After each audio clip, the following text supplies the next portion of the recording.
5년이나 됐는데 굉장히 이제 인상적인 사건이었기 때문에 네. 세세하게 기억이 나는데 당시에 네. 이틀 전이었던가요? 3일 전이었던가 그랬죠? 네. 대선 바로 직전에 MBC가 김정남 씨를 단독 인터뷰했다 하는 내용을 처음으로 본인 SNS에 올렸지 않습니까? 네. 그 내용을 어떻게 알게 됐는지 그리고 그때 당시 상황을 좀 설명해 주십시오. 그 당시에 낙검수라고 있어요. 김어준이라는 분이 하시는 방송이었는데 네. 거기서 워낙 그분들이 취재를 잘하셔가지고 네.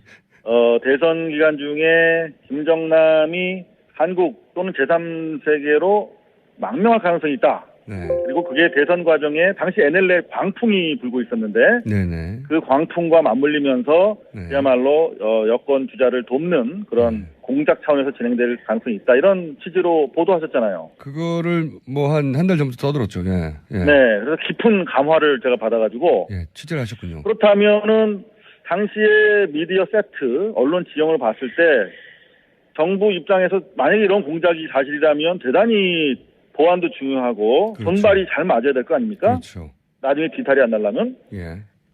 그러면 어떤 언론사를 고를까 생각을 하다가 MBC가 상당히 정렬이 잘 돼 있었어요.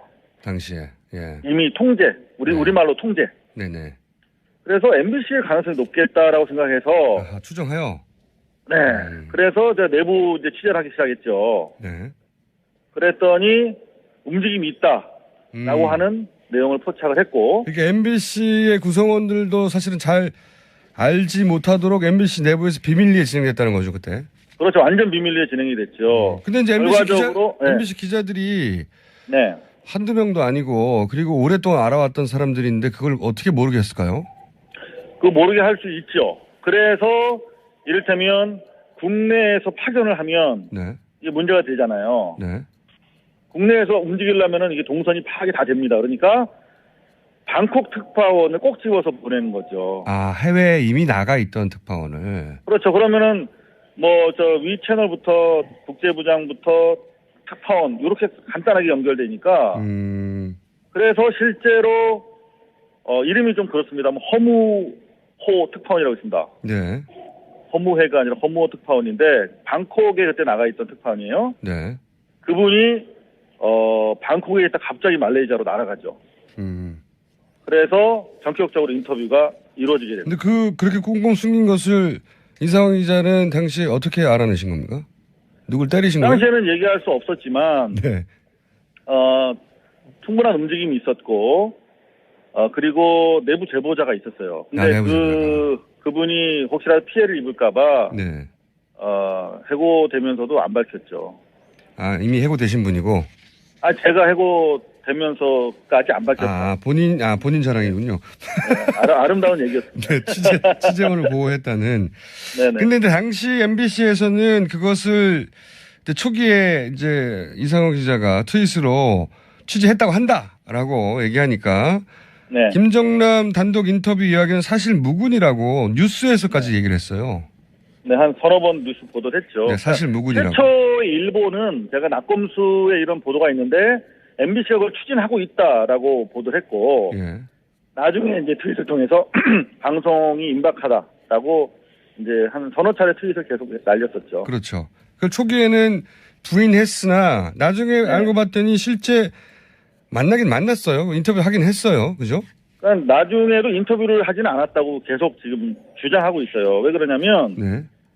말레이시아 호텔에서 10분간 만났다. 10분간만 만났다. 네, 10분간 대화를 나눴다. 네. 근데 인터뷰한 건 아니다. 라고 주장을 하고 있어요. 사교했나 보죠, 사교. 그거 사교한 거지, 사교. 근데, 네. 제가 내부적으로 확인한 결과, 네. 당시에 제일 이슈가 되는 건 두 가지였습니다. 하나는 망명할 거냐, 안 할 거냐. 그렇죠. 망명설이 네. 있다 했었죠. 두 번째는 NLL 광풍과 관련해서, 네. 노무현 지난 대통령께서 북한에서 혹시 관련한 발언을 한 게 있느냐. 네. 두 가지가 메인 이슈였거든요. 그렇죠. 근데 예. 둘 다 물어봤다는 거예요. 물어봤다. 예. 네, 근데 입맛에 맞는 얘기 안 나온 거죠. 제 판단으로는. 아하. 거기서부터 그래서- 물어본 것까지는 팩트고 답변이 원하는 답변이 안 나왔다는 추정이신 거죠. 예. 그렇죠. NLL과 관련해서는 들은 바 없다라고 답변을 했다는 거예요. 그래서 뉴스 가치가 떨어져서 보도하지 않았을 수 있다. 그래서 저는 그렇게 보는 것인데 또 하나의 가능성은 왜냐하면 왜냐하면 그 김정남 같은 그 뉴스의 인물은 목격한 자체가 기사입니다. 아니 만나서 인터뷰한 자체가 기사죠. 아니 인터뷰 안 해도 돼요. 그냥 김정남 보기만 해도 기사예요. 실제로 맞습니다. 그 일이 있고 나서 1년 뒤인 2014년 1월 12일 날 요미우리 신문이 보도해요. 말레이시아에서 밥 먹는 거 목격됐다고. 맞아요. 기억납니다. 직접 본 것도 아니야. 요미우리가 본 거야. 예. 근데 그걸 가지고 MBC는 대서 특필을 했어요. 리포트를 하고 난리를 그런데 쳤어요. 본인 본사의 본 것도 방콕 아니고. 특파원에 가서 10분 동안 인터뷰를 했는데 원하는 답변이 안 나와서 보도를 안 한다는 게 말이 됩니까? 그렇죠. 월드와이드 스쿱이지 스쿱. 단독 보도죠. 말도 안 되는 거죠. 말이 안 되는 겁니다. 예. 이거는 전 세계가 받아주는 뉴스입니다. 이 정도 뉴스는. 그렇죠. 근데 이제 원하는 보도 답변 안 한 이유가 뭐냐? 네네.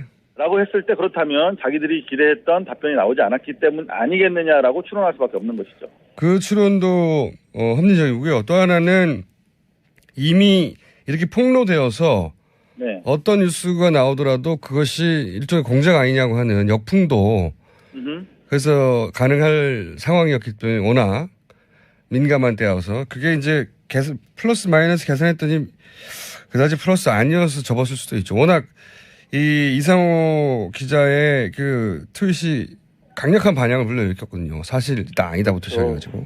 사실 허무호 특파원 얘기도 네. 자기가 김정남 씨를 만났더니 제가 이걸 트윗을 통해서 내부 폭로를 한 것을 이미 알고 있더라. 그래서 대화가 원활하지 못했다. 뭐 이런 취지로도 얘기를 하고 있어요, 사실은. 뭐 결과에 맞춰서 말을 불구하고, 네네. 그럼에도 불구하고 보도를 했었어야 되는 것이죠. 만났다. 그러한 취지로 인터뷰를 했다면. 그렇죠. 만났다는 자체로 뉴스고요. 원하는 답변이 안 나왔어도 그렇게 답변했다는 자체가 어마어마한 뉴스니까. 그럼요. 그러면 원하는 답변이 안 나와서 보도를 안 했다면 원하는 답변이었으면 보도를 했을 테니까 원하는 답변이라는 건 정치적으로 굉장히 편향된 자기들에게 유리한 뉴스였으면 했을 거라는 거잖아요. 그렇죠? 그렇죠. 제가 당시에 그걸 내부 고발한 이유는 이게 공영방송이라는 게 어느 쪽을 편들어서는 안 되는 거 아니겠습니까? 예. 그야말로 공정하게 보도를 해야 될 것인데 당시에 NLL 보도라는 것은 이미 광풍 수준의 아무런 근거도 없이 그야말로 말을 낳고 그야말로 선거 분위기를 한쪽으로 몰아가는 분위기였는데 그것과 관련해서 김정남이라고 하는 북한 카드를 쓴다는 자체가 대단히 저는 불공정하다고 생각했기 때문에 내부 고발한 거거든요. 자, 당시 이런 얘기 됐습니다. MBC를 낙점해서 김정남 인터뷰를 추진한 주체는 배후는 국정원이다 주장했는데 어떤 근거에서 그런 말씀을 하긴 뭐 이런 걸 추진하려면 이 정도 정보기관이어야 가능할 건 하지만 어떤 근거에서 취재를 안 해보신 분들은 모를 거예요. 지금 허무호 특파원은 현재 MBC에서 가장 중요한 직책 중에 하나인 사회부장을 맡고 계십니다. 네. 그런데 그분이 뭐 썩 훌륭한 취재기자는 아니에요. 근데 방콕에서 말레이시아로 넘어가서 개인적인 의견이죠. 네, 그건. 네. 제가 뭐 개인이니까요. 저는. 네, 개인적인 평가하고. 예. 그런데 제가 물어봤어요. 저는 해고를 당해도 좋다. 예. 근데 여하튼 이제 복직이 돼서 왔지 않습니까? 네. 그랬더니 다시 이 허무호 사건을 폭로한 거 가지고 정지 6개월을 또 때리더라고요. 폭로한 게 언젠데요. 그러니까 해고 사안은 아니라니까 그러면 6개월을 주겠다 이렇게 한 거예요. 그래서 제가 네. 우리 노동조합이랑 같이 예. 나는 2번 해고돼도 좋은데 예. 이거는 공영 언론의 공정성과 관련해서 중요한 사안이니까 허무호의 취재 경위, 네. 지시 내용 네. 이런 것들을 밝혀야 된다. 그래서 네. 이게 과연 불편부당하게 이루어진 취재였는지를 밝히면 나를 잘라도 좋다. 네. 기본적으로 사실관계가 파악되지 않은 상태에서 어떻게 또 재징계를 하려고 하느냐 해서 특별 감사 청구를 했어요. 노조랑 저랑 같이. 네. 근데 거기에 대해서 답변이 전혀 없죠. 무슨 말씀이냐면 네. 해외에 나가서 누구를 만난다는 게 그렇게 생각만큼 간단한 취재가 아니거든요. 어렵습니다. 매우 정교한 자료가 없으면은 네. 갈 수가 없어요. 한 번 뭐 수천만 엄청난 돈을 들여서 움직여야 되는데. 저도 그거는 충분히 50% 너무 야근데 한 1000% 이해합니다. 저도 해본 적이 있어서. 예. 그럼요. 예. 그래서 어렵습니다. 저는 취재를 해본 사람은 외국 제3국 내가 있는 곳에서 벗어나서 다른 나라 가서 누구를 만난다? 아유, 그 생각보다 간단치 않거든요. 아는 사람들끼리 약속해서 가서 만나도 어려운 판에. 자, 그렇기 때문에 일단은 뭐 상식적으로 이거는 정보기관이 개입했다라고 보는 것이고, 두 번째는 지금 허무호 씨는 제가 몇 차례 전화 인터뷰를 했는데 방콕에 사는 동포로부터 제보를 받았다라고 하면서도 동시에 말레이시아에서 국정원 직원과 전화 통화한 사실은 있다 이렇게 밝혔어요. 거기까지는 밝혔군요. 그럼요. 그 외국에 나가보면 사실은 그 국정원 쪽 사이드랑 그 뭐 대사관마다 다 나가 있기 때문에 네. 우리가 생각하는 것처럼 국정원 스파이 모양을 하고 막 그렇게 무서운 사람들이 아니에요. 일반인들이에요. 그냥 국정원 직원들도 다. 네. 다 호영호지하고 지냅니다. 외국에 나가면. 네. 대사관 직원이죠, 사실. 네. 그렇죠. 그래서 여하튼 당시에도 MBC 밝히지 않았지만 상식적으로 국정원이 당시에 이미 잘 아시겠지만은 어제 TV조선 보도에 따르면은 국정원이 망명을 추진했다는 거 아니겠습니까?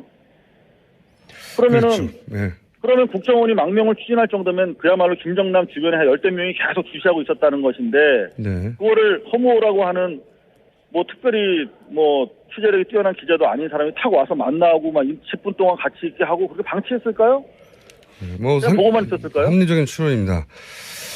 자, 그래서 이제 당시 대선 직전에 국정원이 관리하고 있던 김정남과 MBC의 인터뷰를 추진했고 그것이 어떤 연유로든 미리 폭로되자 보도를 하지 않았다. 여기까지가 사실관계인데, 자, 이번 혹시 그 김정남 씨 피살 사건은 취재하고 계십니까, 현재?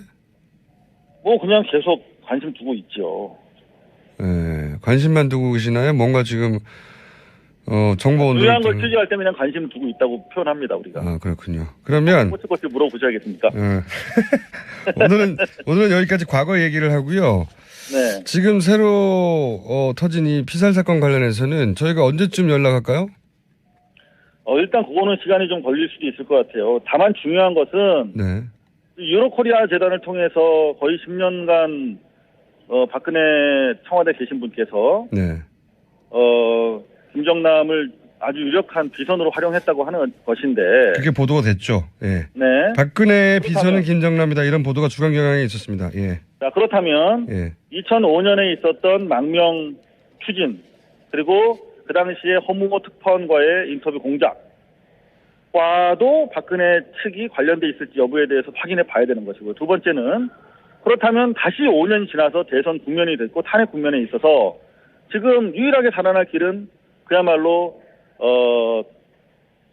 수구 구테타 프로 거버먼트 친박 세력을 동원한 어떤 그런 친위 구테타 말씀하시려는 거죠? 친위 구테타와 단어가 생각이 안 관련된 나서 내용들일 텐데 예.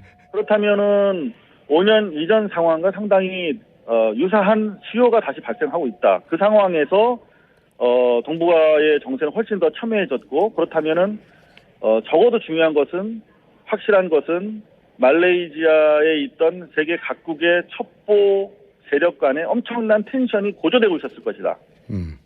누가 한 발자국을 김정남을 어느 쪽으로 움직이려고 했는지에 따라서 상당히 텐션 변화가 있으면서 갈등이 고조됐을 것인데 그 과정에서 일어난 사건이면 분명하다. 중요한 것은 박근혜 관련성에 대해서 철저하게 조사해야 된다. 그 첫 번째 단초는 2월 24일 날 MBC 청문회에 잡혀 있습니다. 네. 그때 최소한 첫 단추인 2012년 MBC 허무호 특파원의 허무한 인터뷰 추진 계획에 대해서 진상조사가 이루어져야 될 것이다. 이렇게. 그 진상조사 결과가 나오면 저희가 다시 한번 연결하겠습니다. 네. 예. 오늘 여기까지 듣겠습니다. 감사합니다.